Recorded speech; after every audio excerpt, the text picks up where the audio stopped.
మనస్సు నీ మీద ఆనుకొనునో వానిని నీవు పూర్ణ శాంతి గలవానిగా కాపాడదు. ఎలయనగా అతడు నీ యందు విశ్వాసం ఉంచి ఉన్నాడు. అందరు నాతో చెప్పండి. ఎవని మనస్సు నీ మీద ఆనుకొనునో, గట్టిగా, ఎవని మనస్సు నీ మీద ఆనుకొనునో వానిని నీవు పూర్ణ శాంతి గలవానిగా కాపాడుదువు.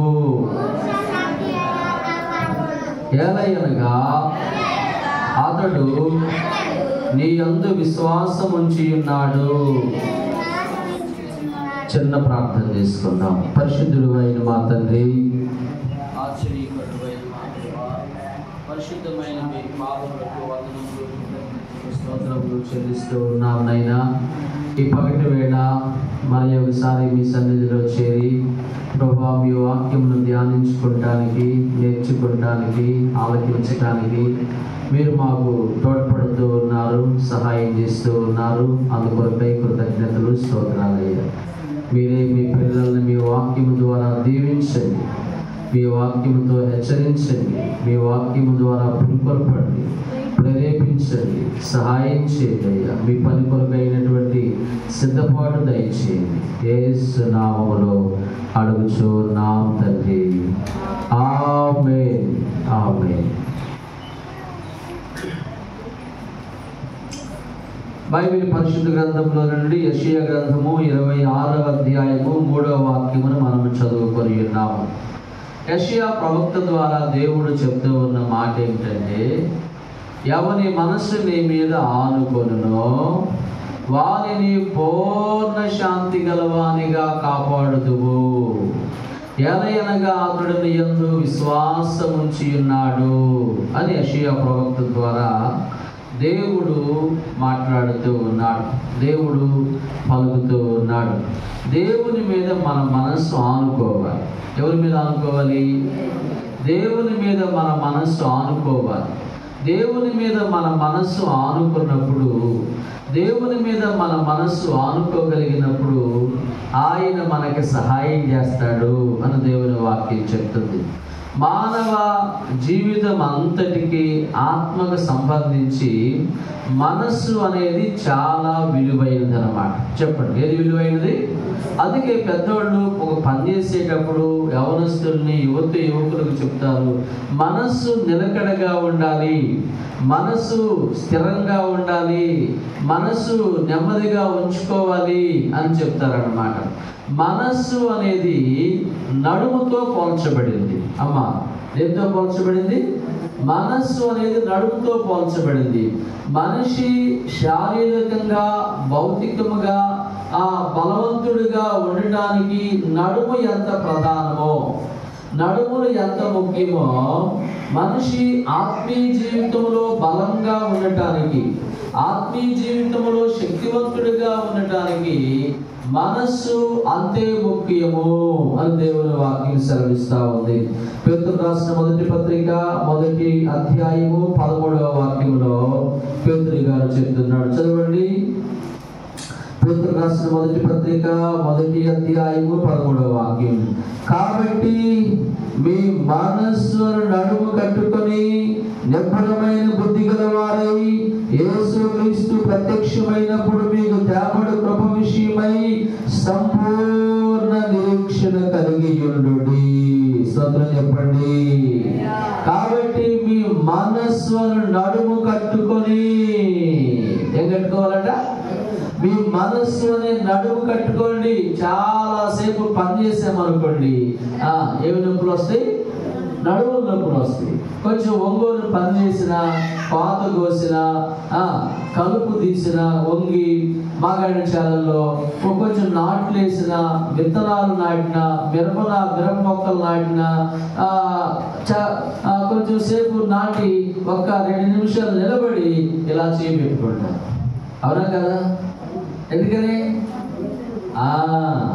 ఎవరైనా పడుచోడు నడుము చేపెట్టారు అనుకోండి, వాడిని ఏమంటారు?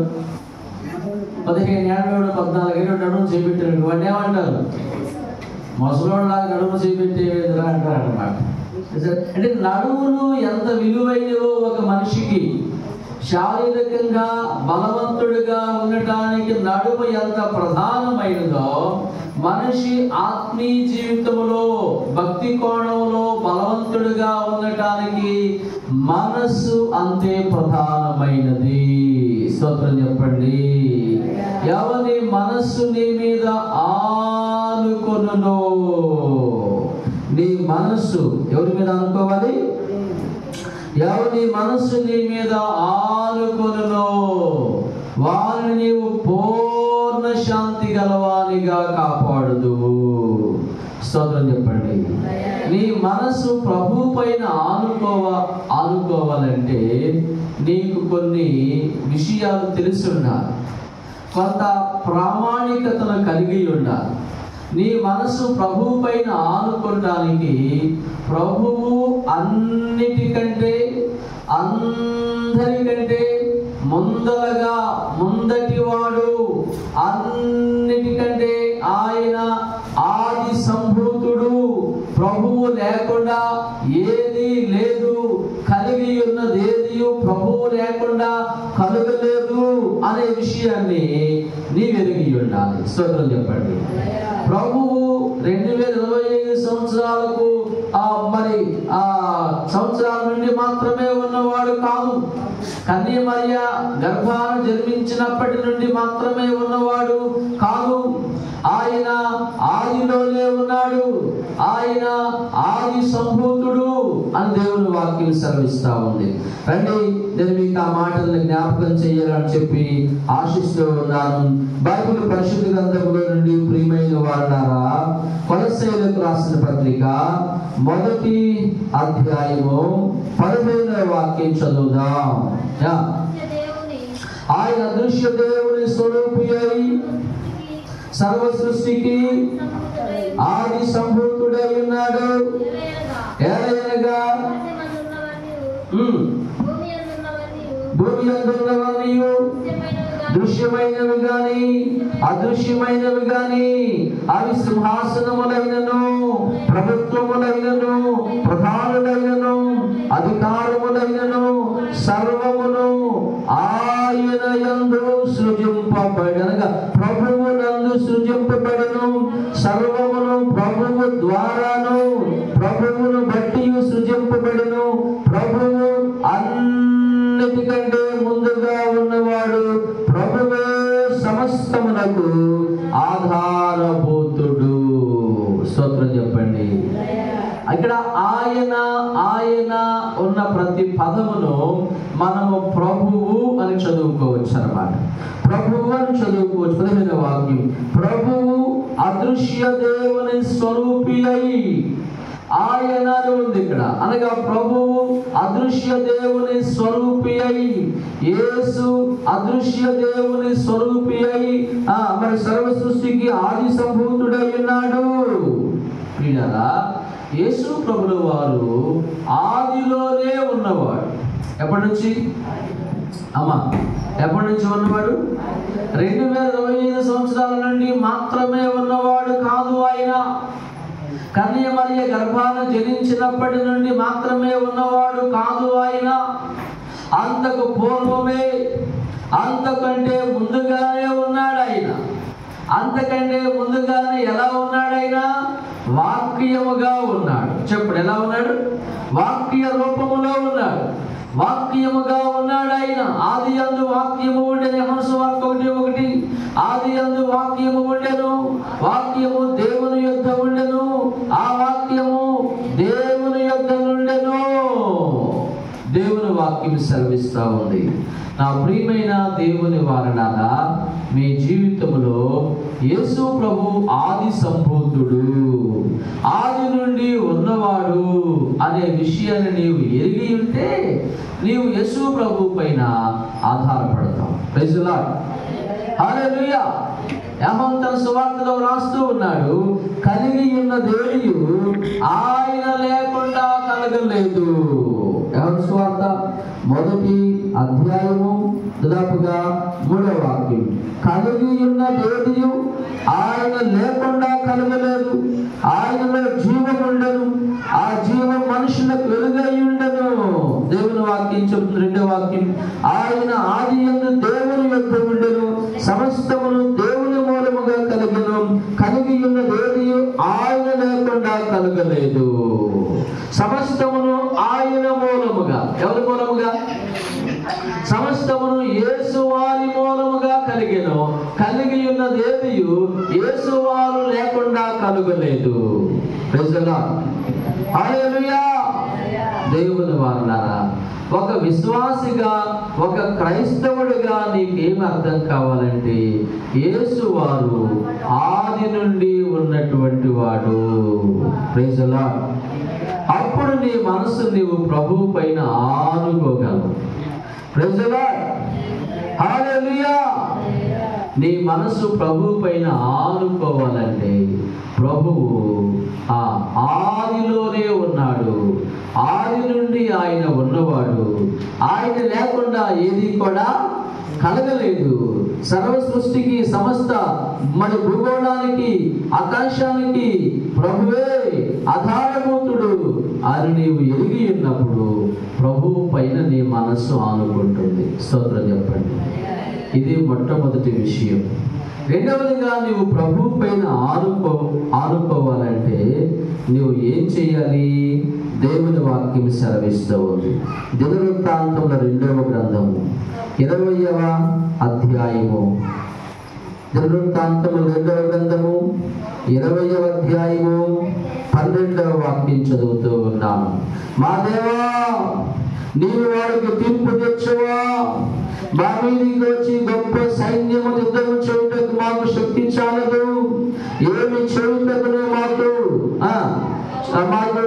తోచదు, నీవే మాకు దిక్కు అని ప్రార్థన చేశాను. స్తోత్రం చెప్పండి.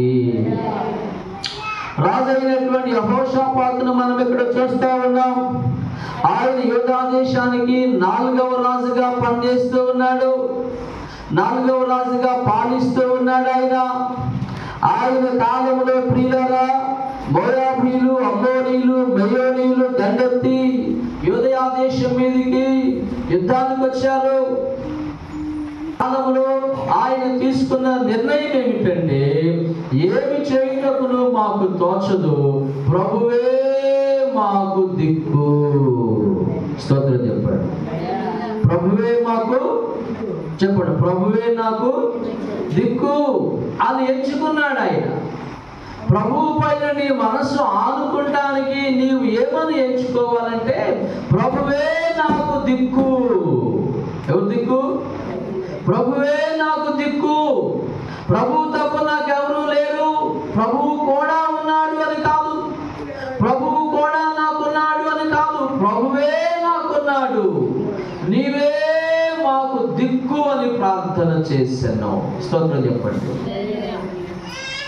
ఆయన యొక్క ప్రార్థన ఎలా ఉందంటే, ప్రభువు తప్ప మాకు మరి ఎవరూ లేరు, సమస్తమును ప్రభువు పైననే ఆధారపడి ఉన్నది, ప్రభువే మాకు శరణము, ప్రభువే మాకు గతి, యేసే మాకు గతి అన్నట్లుగా ఆయన ప్రార్థన చేసినట్లు దేవుని గ్రంథంలో మనము చదువుతూ ఉన్నాం, తెలుసుకుంటూ ఉన్నాం. ప్రియమైన స్త్రీ పురుషులారా, యువతి యువకులారా, యవనస్తులారా, మనం ఏం తెలుసుకోవాలంటే, మన బాగోగులకు, మన జీవితం బాగుపడటానికి, మన కుటుంబం బాగుపడటానికి, మన పిల్లలు బాగుపడటానికి ప్రభువే మనకు శరణము. స్తోత్రం చెప్పండి. హల్లెలూయా. ఒక అమ్మాయికి చీకట పట్టింది. ఏం పట్టిందమ్మా? దయ్యం గాలి పట్టిందమ్మా, గాలి పట్టింది. వాళ్ళ అమ్మ విశ్వాసి, అప్పటికే విశ్వాసి, బాప్తీసం పొందింది, ప్రార్థనకి వెళ్తూ ఉంది, ప్రభువుని నమ్ముకుంది, ప్రార్థన చేస్తూ ఉన్నాం. ఎంతోమంది విశ్వాసులు ప్రార్థన చేస్తూ ఉన్నారు, సంఘ కాపురులు ప్రార్థన చేస్తూ ఉన్నారు.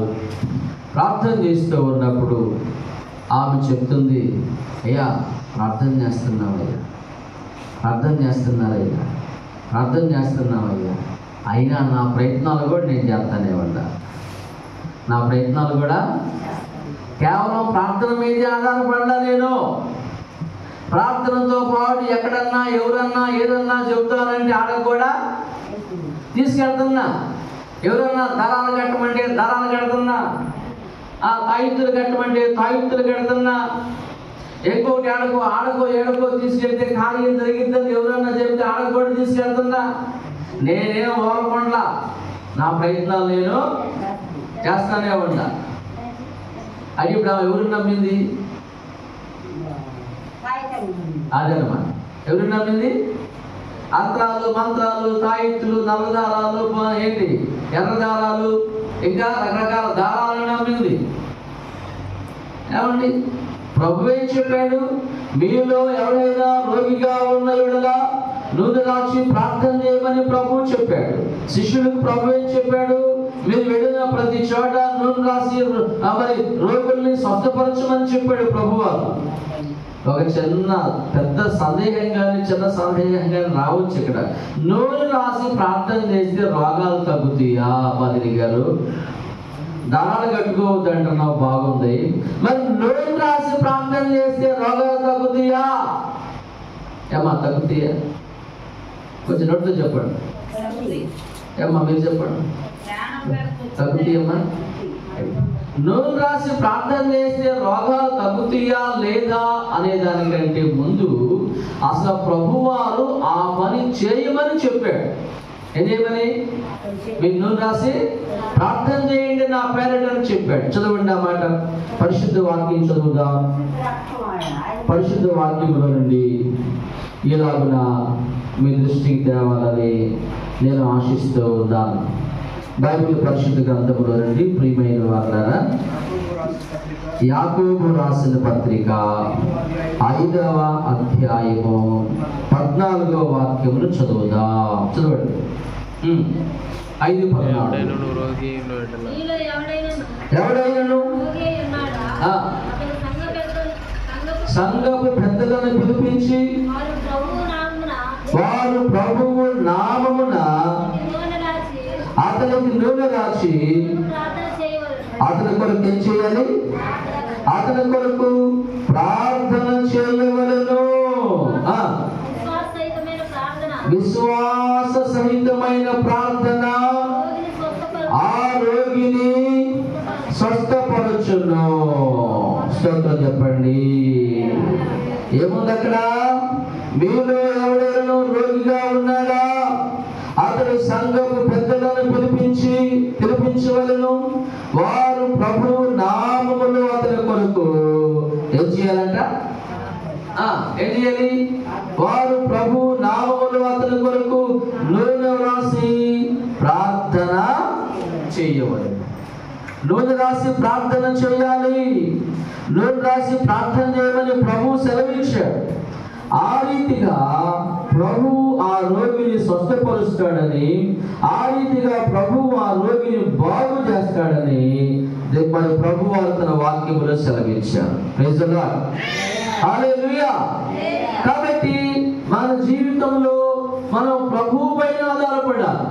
నీవే మాకు, చెప్పండి, నీవే మాకు దిక్కు అని వారు ప్రార్థన చేసినట్లుగా దేవుని గ్రంథములో బైబిల్ పరిశుద్ధ వాక్యంలో నుండి మనం చదువుతాం. ప్రియులారా, ఆ రీతిగా యెహోషాపాతు ఏమని ప్రార్థన చేశాడు? అతడు మరి దేవుని మీద తన మనస్సు ఆనుకోవడానికి ఆయన ఏం చేశాడు? దేవుడు తప్ప నాకు మరొక దిక్కు లేదు. స్తోత్రం చెప్పండి. యేసయ్య తప్ప నాకు మరొక శరణము లేదు. యేసే నాకు శరణం, యేసే నాకు గతి, యేసే నాకు ఆధారము, యేసే నాకు మార్గము అని ఆయన ఎంచుకున్నాడు కనుక అలాగున మనము ఎంచుకున్నప్పుడు, ఆ రీతిగా మనము భావించుకున్నప్పుడు మన మనస్సు ప్రభువు పైన ఆనుకుంటుంది. Praise the lord. అలా ఎంచుకోలేదనుకో నువ్వు ఇక ఏది పెడితే అది చేస్తావు. సోది అడుగుతావు, చిలక పస్తీలు అడుగుతావు, జాతకాలు అడుగుతావు, ఇంకా రకరకాల వాటిని నీవు ఆశ్రయిస్తావు. ఎందుకంటే వాటిని కూడా నువ్వు నమ్ముతూ ఉన్నావు గనుక. ఎవరి మనస్సు నీ మీద ఆనుకొనునో 20 రోజులుగా 15 రోజులుగా 25 రోజులుగా నీకు జ్వరం తగ్గకపోయినా కానీ నువ్వు ప్రభు పైననే ఆధారపడాలి. Praise the lord. 3 రోజులుగా మీ అమ్మ ఇంట్లో కూర వండలా. ఎన్ని రోజులుగా? అందుకని ఏం చేస్తావు? పక్కింటికి పోతావా? పోతే ఏం చేస్తావు? నీ పిల్లడు పోయాడు, నీకు పోతే ఏం చేస్తావండి? కాళ్ళు ఇరగొడతావు. ముందే చెప్తావు వాడికి, రే పక్కింటికి పోయేవాడి ఇరగొడతా కాళ్ళు ఏమనుకున్నావు? నువ్వు పచ్చడి చేసినా 3 రోజులు పచ్చడి చేసినా వాడు పచ్చడి తినాలి. 3 రోజులు పప్పుచారు వండినా పప్పుచారే తినాలి. అది కూడా లేకపోతే నీళ్ళు పోసుకొని అన్నం తినాలి. నీ కొడుకేమో అంత జాగ్రత్తగా నీతోనే ఉండాలి, ఇంకొక దగ్గరికి పోకూడదు. యేసయ్య కూడా అదే చెప్తూ ఉన్నాడు, నా పిల్లలు నా దగ్గరికి రాను. అందుకే చెప్పాడు, మీరు తిరిగి రానుద్దేశించిన యెడల నా యొద్దకే రావలెను. అటు ఇటు గంతులేమాకండి, అటు ఇటు చెంగడాలు దొక్కమాకండి, నా యొద్దకే రావాలి అని ప్రభువు చెప్పాడు. సో నీకేమర్థం కావాలండి? ప్రభువే నాకు శరణము, ప్రభువే నాకు దిక్కు, ప్రభువే నాకు గతి. 20 రోజులుగా జ్వరం తగ్గకపోయినా, 30 రోజులుగా నీ సమస్య తీరకపోయినా, పక్కన చెప్తారు, అమ్మాయి మీ ఇంటికి ఏదో చుట్టుకుంది చూపించుకోండి. ఏంటి చూపించుకునేది? ఇల్లు కాదు చూపించుకోవాల్సింది, నీ బుద్ధి చూపించుకో, నీ గుణం చూపించుకో. నీ గుణంలో ఉంది ఆశీర్వాదం. దేంట్లో ఉంది? నీ గుణంలో ఉంది. దేవుని వాక్యం చెబుతుంది, ఆమె చూపిన బుద్ధి విషయమై, నీవు చూపిన బుద్ధి విషయమై నీకు ఆశీర్వాదము కలుగునుగాక అనే సమూయేలు మొదటి గ్రంథము 25వ అధ్యాయము 33వ వాక్యములో ఉంది. Praise the Lord. చదవండి, సమూయేలు మొదటి గ్రంథము 25వ అధ్యాయము 33వ వాక్యం. పగ తీర్చుకొనకుండాను విషయమై నీకేం కలుగును? ఆశీర్వాదము కలుగును. నీవు చెప్తూ ఉంటాను, ఆశీర్వాదం అనేది ఇల్లులో లేదు, ఆశీర్వాదం అనేది వాకిట్లో లేదు, ఆశీర్వాదం అనేది కిటికీలో లేదు. నీకు అనుకూలంగా నిర్మించుకో. నీ ఇంట్లో ఎక్కడ కిటికీ ఉండాలని నీకు కనిపిస్తే న్యాయంగా, ధర్మంగా, గాలి వెలుతురు ధారాళంగా రావడానికి ఎక్కడ నీకు అనుకూలంగా ఉండిద్దో అక్కడ నియమించుకో. వాళ్ళు చెప్పారని, వీళ్ళు చెప్పారని ఈ వాకిలు పడగొట్టి ఈ వాకిలు పూడ్చి అక్కడ ఇంకొక వాకిలు పెట్టి ఇంకా కొందరికి ఇంకొకటి చెప్పారని ఆ వాకిలు కూడా పడగొట్టి మధ్యలో 3వ వాకిలు తీసి ఎదిగి గొడవలన్నీ. వాకిల్లో ఏమి లేదు, అంతా నీ బుద్ధిలో ఉంది. చెప్పండి, ఎట్లా ఉంది? నీ మనసులో ఉంది, నీ గుణంలో ఉంది ఆశీర్వాదం, నీ మనసు దేవుని పైన ఆధారపడడంలో ఉంది ఆశీర్వాదం. నీవు చూపిన బుద్ధి విషయమై. స్తోత్రం చెప్పండి. హల్లెలూయా. ఒక ఆయన కోటాలకు వెళ్ళాడు. ఎడగలేడయ్యా? చెప్పండి, నా మెడగలేడు. మహాసభలకు వెళ్ళాడు. కొంచెం వర్షం పడుతుందని ఆ సెంటర్లో ఉండి ఇంకా అలాగే చేరలా. వచ్చేటప్పుడు కానీ వెళ్ళేటప్పుడు కానీ జరిగిన సంగతి లేదు. కొంచెం వర్షం పడుతుంది, ఏదైనా కప్పు కిందకి ఒక షాపులోకో హోటల్లోకో వెళదామని చెప్పి కొంచెం అట్లా కొంచెం అంగా బాగా జారేసాడు అనమాట. కొంచెం అంగా కాస్త పెద్దంగా బండ మీదకి వేసాడు, నా ప్రాయ మీదకి వేసాడు. అప్పటికే వర్షం పడింది కాబట్టి జర్రను జారింది అనమాట. జర్రను జారి కాలంతా దెబ్బ తగిలింది. ఇక కట్టుకట్టినట్లుగా వాసి, సాయంత్రానికి జల నొప్పి, సలుపు, పోటు, ఇదంతా పోటు పుట్టిందన్నమాట. కాలంతా పోటు వచ్చేసింది. అవసైపాలెం వెళ్ళి కట్టుకట్టించుకొని వచ్చింది. ఎక్కడికెళ్ళి?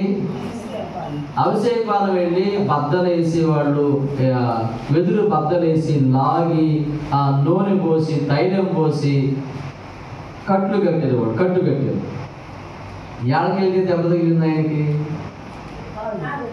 అమ్మా కోటాలకి దెబ్బ తగిలింది. 40 రోజులు మంచంలో ఉండాడు. ఎన్ని రోజులు? 40 రోజులు మంచంలో ఉండాడు. 40 రోజులు మంచంలో ఉంటే పక్కన వాళ్ళు అంటున్నారు, మీ ఇంటికి ఏదో చుట్టుకుంది, పైగా నువ్వు ఎక్కడికి వెళ్ళా? ఏసఐ కోటాల దగ్గరికి వెళ్ళావు. అసలు ఏసఐ కోటాల దగ్గరికి వెళ్ళి దెబ్బ తగలొచ్చా నీకు? ఏసఐ కోటాలకి వెళ్ళి దెబ్బ తగలిపోయింది. నువ్వు వెళ్ళి ఏసఐ కోటాలి కదా, కాబట్టి మీ ఇంటికి ఏదో చుట్టుకుంది, నువ్వు చూపించుకో. మీ ఇంటికి ఏదో చుట్టుకుంది, నువ్వు చూపించుకో. పక్కన సానుభూతి కోసం చెప్తున్నారు. ఆయన హాయిగా మంచం మీద కూర్చొని కాలు జరుపుకొని నడుము గోడ కానిచ్చి ప్రశాంతంగా ప్రార్థన చేసుకుంటున్నాడు. స్తోత్రం చెప్పండి. ఆయన ఏం చెప్పాడంటే, నాకు పాస్టర్ గారు, అయ్యగారు, డ్యూటీకి వెళ్ళడం వలన డ్యూటీలు చేయడం వలన నాకు ప్రార్థన చేసుకుంటానికి టైం దొరకట్లేదు, సమయం దొరకట్లేదు. ఈ రీతిగా నన్ను ఒక 40 రోజులు ప్రశాంతంగా ప్రార్థన చేసుకుంటున్నాను అని చెప్పారు. Praise Lord. పక్కన వాళ్ళందరూ ఏమంటున్నారు? ఇంటికి చుట్టుకుంది, నిమ్మకాయలు కట్టించుకో, కొబ్బరికాయ కట్టించుకో, పొడి గురించి దిష్టి బొమ్మ పెట్టించుకో. ఏమండి, కనీస జ్ఞానం, దిష్టికాయలు కలిసి వస్తాయి, మీకు దిష్టి పోయింది. మీ ఇల్లు నటిల్లు బంగారం అయితే నమ్ముతారు కదా, ఊరమిడి బజార్లంతా తిరిగి. మన నటిల్లు బంగారం అయితే వాడెందుకు సంతల్లో అమ్ముకోవాల్సి వచ్చింది? 5 రూపాయలకి 10 రూపాయలకి. వాడి ఇంట్లో కట్టుకుంటే వాడి ఇల్లు ఏమైంది? బంగారం అయింది కదా. కనీసం తెలివి ఉండాలి కదా, జ్ఞానం ఉండాలి కదా. అగాం దర్వాజ నిలబెడుతుంది, ప్రార్థన చేయటానికి వెళ్ళే ఆ దర్వాజకు నిమ్మకాయలు కట్టింది. దేనికి? అమ్మ, నిమ్మకాయలు కట్టకూడదమ్మా, యేసు రక్తం రాసుకోవాలి, కొబ్బరి నూనె రాసుకోవాలి, యేసు నామంలో ఆ గుమ్మానికి అని చెప్పి. అయ్యా, నిమ్మకాయలు రాయమంటావా అంటుంది. ఎట్టికి? నిమ్మకాయలు కట్టినేలా, వాటికి రాయినేలా. ప్రభు ఏం చెప్పాడు? నిలువు కమ్ములకు అడ్డకమ్ములకు మీరున్న ఇండ్ల మీద ఆ రక్తం మీకు గుర్తుగా నుండును. నేను ఆ రక్తమును చూసి మిమ్మల్ని నశింపచేయక దాటిపోయేదను. ఆయన చెప్పాడు, అయ్యగారు 40 రోజులు మనసులో ఉండాను, హాయిగా ప్రశాంతంగా ప్రార్థన చేసుకోగలిగాను.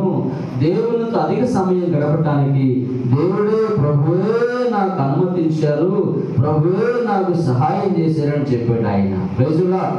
హల్లెలూయా. మన గుమ్మాలకు కొబ్బరికాయలు, నిమ్మకాయలు, దిష్టికాయలు, గ్యారగంప కాదు ఉండవలసింది, గొర్రెపిల్ల రక్తం ఉండాలి. నిర్గమకాండము 12వ అధ్యాయము 13వ వాక్యం. మీరున్న ఇండ్ల మీద ఆ రక్తం మీకు గుర్తుగా ఉండును. నేను ఆ రక్తమును చూసి మిమ్మల్ని నశింపచేయక దాటిపోయేదను. స్తోత్రం చెప్పండి. భక్తుడు రాశాడు, ఫరోకు నేనింకా. ఆ రీతిగా మనము ప్రభువుపై ఆనుకోవాలి మన మనసు. ఇశ్రాయేలీయులు అలనాడు వారు గొర్రెపిల్ల రక్తమున నిలువు కమ్ములకు అడ్డకమ్ములకు పూసినప్పుడు ఆ సంహార దూత, ఏ దూత? ఆ మరణ దూత, ఆ గొర్రెపిల్ల రక్తం ఏ గుమ్మాలకైతే నిలువు కమ్ములకు అడ్డకమ్ములకు ఉందో మరణ దూత ఆ గుమ్మాలను దాటి వెళ్ళిపోయింది. మరణము వారి యొక్క నగరంలోనికి రాలేదు. అమ్మా బాబు, మరణము వారి యొక్క గృహాల్లోనికి రాలేదు. దేన్ని బట్టి? గొర్రెపిల్ల రక్తమును బట్టి. స్తోత్రం చెప్పండి. గొర్రెపిల్ల రక్తమును బట్టి మరణ దూత వారు ఏమీ చేయలేకపోయింది.